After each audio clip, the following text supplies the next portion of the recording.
Insemmilkom natikom merħba dan l-aħħar News.mt għax-xahar ta' Ottubru. Illum se nibdew il-programm tagħna billi nitkellmu dwar 12 miljun euro li kienu allokati għal proġett kbir fil-qasam tad-diżabilità. Proġett fin-naħa ta' fuq ta' Malta. Proġett li wkoll ġab miegħu ċertu element ta' kontroversja. Dan għaliex kien hemm min qal li l-hekk imsejjaħ Disability Hub se jissegrega lil persuni li huma diżabbli. Però kien hemm ukoll min assolutament ma qabilx ma' dan. Sħarġet f'aktar dettall il-kollega Graziella Camilleri.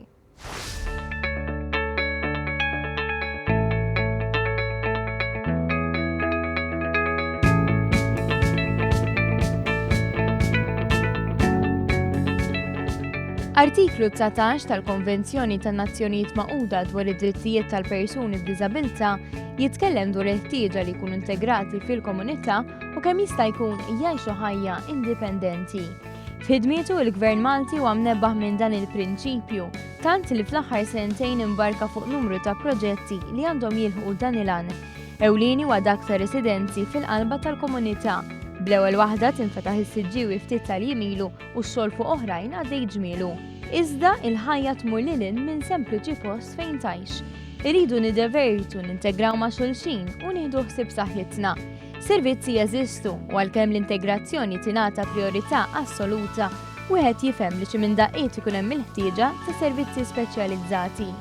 Għalhekk il-Gvern li qed jaħdem qatih biex jagħti l-ikbar dinjità lil persuni b'diżabilità ippjana proġett ta' 12 miljun euro li kien imħabbar fil-baġit.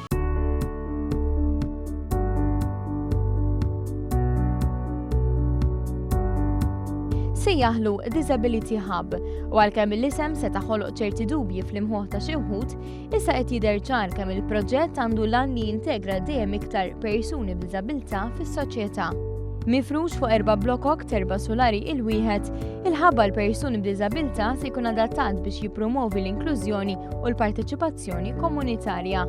Apparti r-residenzi privati l-ħabb fin-naxxar se jinkludi wkoll hostel, respite center, spazju kummerċjali u l-faċilitajiet ta' pixxina, ċentru ta' matul il-jum u parkeġġ taħt l-art. Il-Gvern diġà beda l-proċess mal-MEPA u ser japplika l-fondi Ewropej biex isir dan il-proġett. Tkellimna ma' dawk li l-aktar jużaw is-servizzi għal persuni b'diżabilità, fosthom Daniela Xkembri li taħdem ta' assistant clerk. Bħala servizzi ma ħna nesim minn xejn, kullat fadal, dejjem kullat fadal xisir, però mxejna ħafna l-qoddim.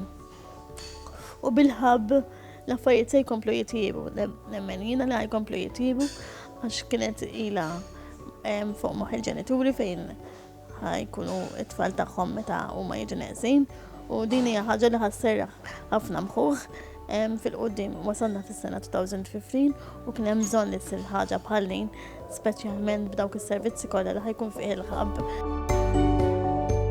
Dan il-ħabb se jkun qed jintuża wkoll mill-qraba ta' persuni b'diżabilità. Valerie Brinkat, om ta' 3 tfal bl-awtiżmu, stqarret ma' News.mt li l-isparpaljar ta' servizzi li nataw bħalissa qed ifixklu u mhux jgħinu. Xi ħaġa bħal din toġobha. Jiena wkoll ta' 3 persuni bl-awtiżmu, hija inkonvenjenti daqsxejn is-servizzi bħalissa għax il-fatt li tużu ċaqalqu minn post tal-ieħor. Ġifieri mhux kollox taħt saqaf wieħed. Id-dewmien forsi jiġri jkun hemm il-kwantità kbira ta' nies, allura trid tistenna. Tfal tagħna tfal bl-awtiżmu jsibuha diffiċli li jistennew, kunċett ta' ħin m'għandhomx, behavior, ġifieri imġieba li jkun challenging għalina l-ġenituri dan joħroġ ukoll meta jkunu skomdi, allura tinħoloq daqsxejn inkonvenjenza għalina. Jekk hemm xi ħadd li għandu għall-qalbu l-persuni b'diżabilità hija Anna Kallejja. Fit-tmum ta' tmiem tal-Special Olympics qed tiddedika ħajjitha biex ikunu integrati iktar fis-soċjetà. Nara xi ħaġa tajba jiena u xi ħaġa li se tagħti spinta lill-familji li jisma' flok noqgħod niġrilha u mbagħad niġri li hemm tinsiex li dawna ħafna mill-atleta, ħafna miż-żgħażagħ tagħna għax qed nitkellem ovvjament dawk li jieħdu servizzi minn għandna. mhumiex indipendenti sa ċertu punt, ġifieri qed jiddependu fuq il-ġenituri tagħhom. Ġifieri once jekk ma tistax tmur tieħu s-servizz waħdek, trid tmur mal-mami jew mad-dadi jew maħuk. Ġifieri nara li hija xi ħaġa li kellna bżonna u li għandna bżonna ovvjament u naħseb jiena sabiħ li jkun hawn dal-ħabb u mhux hekk biss, anzi li jkun hemm dawn it-tip ta' villaġġi madwar Malta u Għawdex. Chris Camilleri, li jaħdem għall-Kummissjoni Nazzjonali Persuni b'Diżabilità, jitkellem dwar il-lokazzjoni tal-post. Jaraħ maħsub biex is-servizzi u aħjar in-naħat differenti tal-pajjiż. Servizzi bħalissa qed jingħataw minn diversi naħawi madwar Malta. Għandek pereżempju affarijiet bħal faċilitajiet sportivi, gyms u dal-affarijiet ġifieri li jingħataw però pereżempju għal persuna bħal li tgħix fin-nord huwa diffiċli tasal-inhom meta daw qegħdin fis-sawt ta' Malta. U allura hija ħaġa tajba ħafna li f'dan il-ħabb se jkun hemm numru ta' servizzi bħal faċilitajiet terapeutiċi, sportivi u affarijiet oħra fosthom ukoll restaurants, hostels u anke ħwienet li huma se jkunu wkoll għal persuni b'diżabilità però mhux biss u se jitmexxew minn persuni b'diżabilità. Differenza li ħafna għadhom mhumiex jagħmlu hija bejn diżabilità fiżika u dik intellettwali. Għandna kallejja tfisser il-bżonn tal-għajnuna speċjalizzata f'ċerti ċirkostanzi. Il-persuna, pereżempju, aħna meta nagħtu s-servizzi tagħna tal-awm fil-pixxina nazzjonali, aħna ċertu tfal, ċertu żgħażagħ ma kunux nistgħu nniżluhom fil-pixxina nazzjonali għaliex għax ikun hemm ħafna storbju. Allura l-istorbju dan l-atleta da żagħżugħ jitieħ tantrum. Sort of meta inti għandek servizzi imxerdin ma' Malta u Għawdex għax għandek servizz għandek pixxina jew għandek gym fejn dan l-atleta forsi ikun hemm inqas il-pixxina jiżar u se teħda s-servizz inti fil-kwiet tkun tista' tagħtilu sort of one-on-one f'atmosfera differenti u ġvera. U anki, per eżempju, ġo gym normalment għalkemm is-servizz mhuwiex se jkun segregat nerġgħu ngħidu, però se jkun hemm mumenti fejn ovvjament nimmaġina li jisma' is-servizz huwa iktar għal persuni b'diżabilità milli għal tal-mainstream. Il-Gvern huwa impenjat biex aktar persuni b'diżabilità joħorġu jaħdmu u Chris Camilleri jemmen li l-ħabb se jkun importanti biex min ħaddem jagħti opportunitajiet lil dawn in-nies. Dan għaliex ħafna mill-faċilitajiet fil-ħabb se jkunu qed jaħdmu fihom persuni b'diżabilità.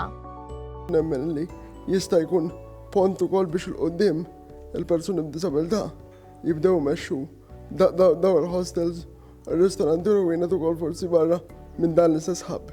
Ġifieri dan se jservi ta' pont biex anki l-employers jaraw eżempju ta' kif qegħdin imexxu l-persuni b'diżabilità u bekk ukoll forsi jitħajru idaħluhom jaħdmu magħhom l-qudiem.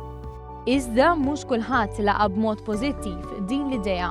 L-ex-chairperson tal-Kummissjoni Persuni b'Diżabilità, Joe Camilleri, tkellem kontrija, qal illi toħloq segregazzjoni.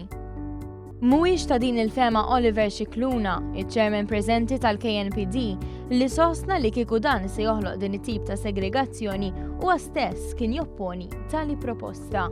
U żgur li jiena l-ewwel wieħed ma kontx se naċċetta li l-persuni b'diżabilità jiġu segregati kieku kien il-każ. Imma f'dan il-każ huwa kunċett li se jibbenefikaw ħafna l-familji u l-persuni b'diżabilità. Anki l-persuni b'diżabilità nfushom u l-ġenituri jħossu li dan mhuwiex se jkun il-każ. Dan għaliex se jkun qed juża s-servizzi ta' dan il-ħabb anki min m'għandux id-diżabilità. Ma naqbilx għax-xorta ħajkun hemm postijiet minn fejn persuni b'diżabilità jistgħu jieħdu servizzi tagħhom bħal kun jistgħu jmorru jixtru bħalma jagħmel kulħadd u servizzi oħra. Ma nifhmix li ħajkunu secluded, da kulħadd anke jinħoloq ċertu servizzi, jekk ikun komdu għalihom, ma jfissirx li dak huwa posta għalihom biss, da soċjetà li huma neurotypical ġili m'għandhom ebda disabilità, they are still welcome, jiġifieri anzi pjuttost aħna aktar ma jiġu jiġifieri aktar newdu pjaċir. Fuq kollox, sostna Chris, kulħadd għandu l-għażla li jmur fejn iritu u ħadd ma ħajkun sfurzat juża servizz u mhux oħrajn. Inti għandek għażla jekk inti tixtieq illi tibqa' tmur faċilitajiet sportivi, faċilitajiet terapeutiċi, ta' rehabilitazzjoni, eccetera. F'postijiet oħrajn, inti għandek l-għażla tagħmel hekk. Però għal min jixtieq imur f'dan il-villaġġ, għandu l-għażla illi jagħmel hekk ukoll. U se jsib kollox f'post wieħed issa jekk inti tixtieq issib servizzi f'postijiet oħrajn madwar Malta, forsi għaliex mhux daqshekk konvenjenti għalik li żżur dan il-villaġġ, mela allura għandek dik l-għażla. L-importanti li ħadd ma jiġi sfurzat iżur il-ħab jew il-villaġġ ħanejdu hekk bil-fors. U naħseb illi bidin il-proposta biex qed ngħidu hekk, jiġifieri ħadd ma jiġi sfurzat żgur.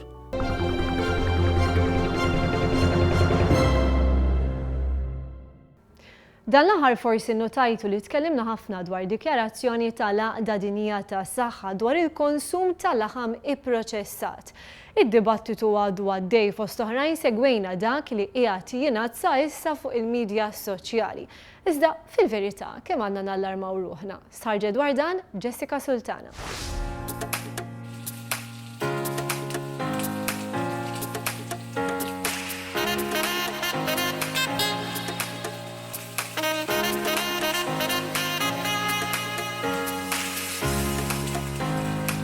Min jaf kemm minna s-sajf li għadda kielu salzet waqt xi barbecue jew hotdog waqt xi festa u min jaf kemm ġieli jkollna ftit xi biċċa laħam tajba min iħobb barer u min weldan.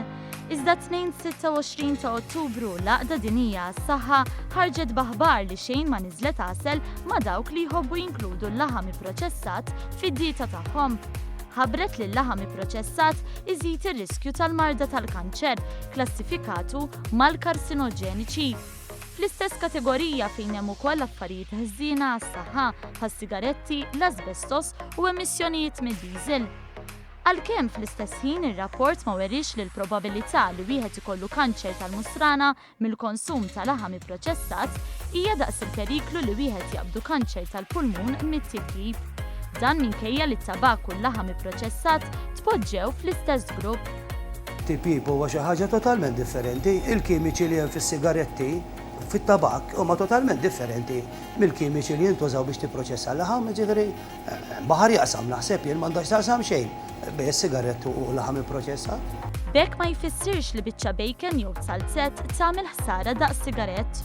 Oħrajn argumentaw ukoll li ċertu laħam ipproċessat bħal Parmahem huwa ta' inqas ħsara minn ngħidu aħna l-bacon.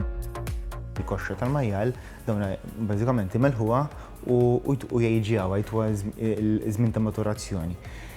Fl-argument tal-konsorzju tal-Parmahem qed jingħad li dan il-proċess li ilu jseħħ għal dal-aħħar għal fuq 50 sena mhuwiex proċess li joħloq dat tip ta' kankru forsi jew li naqanqal dal-tip ta' kankru li qiegħda tikklejmja il-World Health Organization. Iżda f'dan id-dibattitu kollu forsi hawn min jgħidlek li din hija xi ħaġa li ilna nafuha u li l-pariri dwar hekk ilhom jeżistu.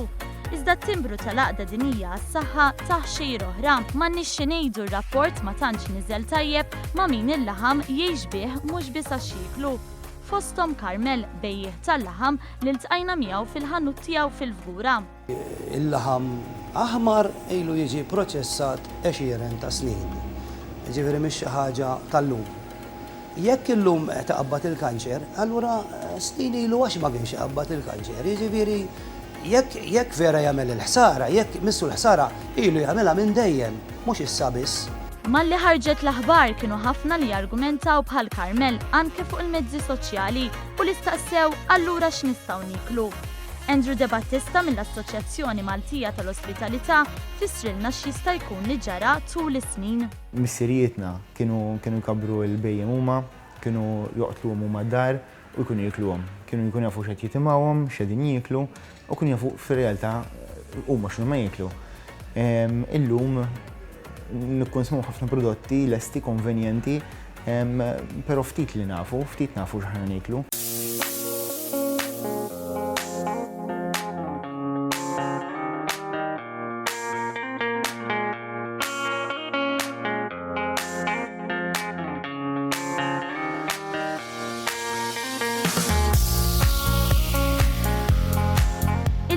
proċessat huwa laħam li jkun għadda minn proċess ta' żieda fl-imluħa, fermentazzjoni jew proċessi oħra biex isir tibdil fit-toma tiegħu jew biex titjib il-preservazzjoni tiegħu.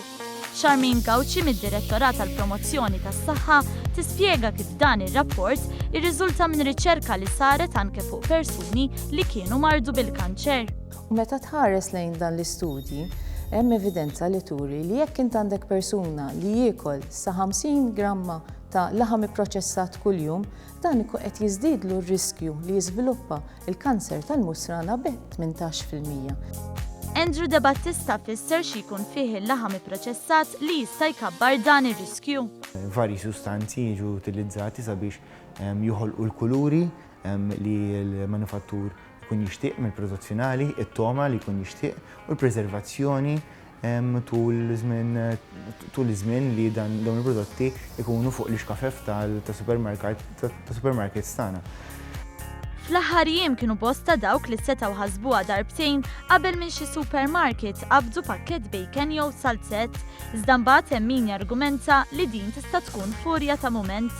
N-nies forsi għall-ewwel inaqsu nara mill-konsum, veru. Imma mbagħad da bħal kellna każi oħra ta' fil-passat fejn ħarġu aħbarijiet fejn il-laħam jagħmel ċerta ħsara, mbagħad qisu jgħaddi kollox u nisterġa' għan-normali. Ta' min jgħid li l-istudju jagħmel differenza bejn il-laħam ipproċessat u dak aħmar. Ir-riskji huma f'livelli differenti tant li l-pariri huma li l-laħam aħmar ma jinqatax għal kollox mid-dieta. Tal-istess fema kien Andrew De Battista li appella biex ħadd ma jallarma ruħu, iżda biex dejjem jimmodera f'dak li jiekol u jżomm dieta bilanċjata. Fissirx li għandna nifqu u nippanikjaw għax ġara għax ħareġ dan rapport, però jfisser li għandu jġibna aktar konxi sabiex noqogħdu attenti propju ta' dak li qed nikkonsmaw. Fil-fatt il-Fond Dinji ta' Riċerka dwar il-kanċer huwa tal-parir li n-nies jistgħu jnaqsu r-riskju tal-kanċer tal-musrana billi jillimitaw il-konsum tal-laħam aħmar sa mhux aktar minn 500 gramma fil-ġimgħa. It-tobba qed jissuġġerixxu wkoll li l-ħut u l-laħam abjad bħat-tiġġieġ u l-vitella jittieklu darbtejn fil-ġimgħa u biex min ikollu aptit inaqqar xi ħaġa għandu jieħu frott jew inkella ġews. Dan il-parir ikkonfermatu wkoll Charmaine Gauci li f'ħidmieta ilha snin tappella għal dieta mediterranja bilanċjata u għal konsum tal-prodott lokali. Ejja naddattaw dieta tajba li ikollna mill-gruppi kollha, jiġifieri ikollna l-ħaxix, il-frott, ikollna l-protein li ġejjin minn prodotti li fihom inqas xaħmijiet u anke kemikali miżjudin bħal iktar tiġġieġ li jkun fih ħafna xaħam u anke il-ħut. Niklu iktar ċerjali li huma b'saħħithom li jinkludu iktar fiber biex hekk aħna nkun nistgħu ngħixu ħajja iktar b'saħħitha.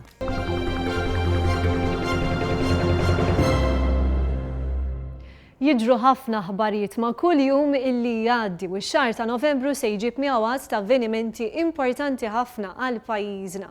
Aħna nistgħu nkunu l-għajnejn u l-widnejn tagħkom. Tistgħu għal daqstant iżżuru l-paġna tagħna fuq Facebook fejn aħna qed inżommukom aġġornati. Nfakkarkom ukoll li aħna għandna channel fuq YouTube. Intant grazzi tal-li kontu magħna se jsegwi One News.